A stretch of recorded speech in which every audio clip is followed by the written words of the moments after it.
Right. Okay. So I wanted to make another YouTube video because when I've told my conversion story to some of my friends, some of them have like the same questions. So I figured I would just answer those questions in case you guys had the same ones. So one of the questions they asked me is like, so why did you go back to your notes with Thomas Aquinas after your evolutionary biology class? And so during that whole time, me and my friends, like, we would debate religion and stuff, and I talk a lot about science and all that good stuff. Well, there's always like this one question we always like come back to, and in my philosophy class, it's always the same. And the question was, why is there something rather than nothing? And me and a lot of my atheist friends, it was always the answer was always like, I don't know, and which is cool. Like I was definitely part of that whole I don't know group for a good long time, and that's fine. It's just that for me is like students in college. Whenever you don't know something, you start you research and you study and you research and you keep looking till you find out. And so what I found out is one was that science and religion, they weren't like opposed or something. Like they go like hand in hand.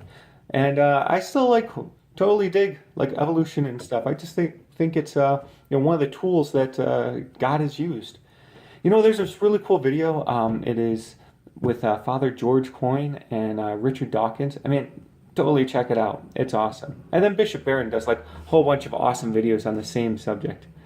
So one thing that through the research and all the videos I was watching is that the best answer I could come up with, like why is there something rather than nothing, is that God like loved us into existence. So I don't know. For me, that seemed to be able to answer the questions at least that I was having. And so there's another part of the story that I wanted to tell you guys. And it was like while I was in the RCIA and I was going to church a lot on Sundays. And of course I was going to daily mass. But on Sundays I would like sit in the back. And the other parishioners and stuff, man, they were awesome. Mainly that they they left me alone, which was cool. Which was because I really had to figure it out for myself. So I'd be sitting in the back and I'd be praying and stuff. And I only knew one prayer then. It was the Our Father prayer. So I would just sit there quietly and pray that one like over and over again. Well, one day while I was sitting there praying, I guess someone came up and they put something in the seat next to me, and I had my eyes closed, so I didn't really notice them. But when I opened up, I was like, "Oh, there's a necklace here," and what they put, like I said, it was a necklace-looking thing.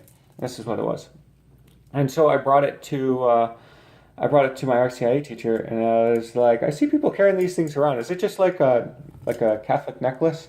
And he's like, "Oh, it's a rosary." And I was like, "Oh, cool." Is it? What do you do with that? And he's like, "Oh, they're just a group of like prayers that you can pray." I was like, "Oh, awesome!" Because at the time, like I said, it was really just the Our Father prayer, which is good. But I wanted to like pray other prayers or more prayers. And as you could probably tell, I am not very articulate. And I'm definitely not eloquent, like, at all. But, man, I still want to, like, pray and like, praise my Lord and Savior Jesus Christ. So, the rosary is, like, a great way to do that. And I found that there's, like, all kinds of other ways to pray, too. Like, conversation prayers and just going to Mass is a way of prayer. And Lectio Divina and contemplation, all that great stuff. But the rosary, man, is, like, awesome. So another question that people sometimes ask me is like, what was it actually like when you got baptized? And it's like, man, it was great. It was great. It was that same feeling when I was on the mountain, like praying the Our Father prayer the first time. That feeling of like, man, you're doing it. Keep going. This is it. Great. It was like that feeling. Or it was like when I first was in Mass the first time. We all prayed the Our Father all together, and I was like, man, it was so awesome. Or well, I had a dream. I saw Jesus in my dream there, and my heart like filled with light. It was great. It was great. So it has been great being Catholic. I love being Catholic. If you can't tell, like it is pretty sweet. Anyway, that is my story, and I'm sticking to it. So yeah, so keep praying, pray your rosary. That's for sure. And God bless.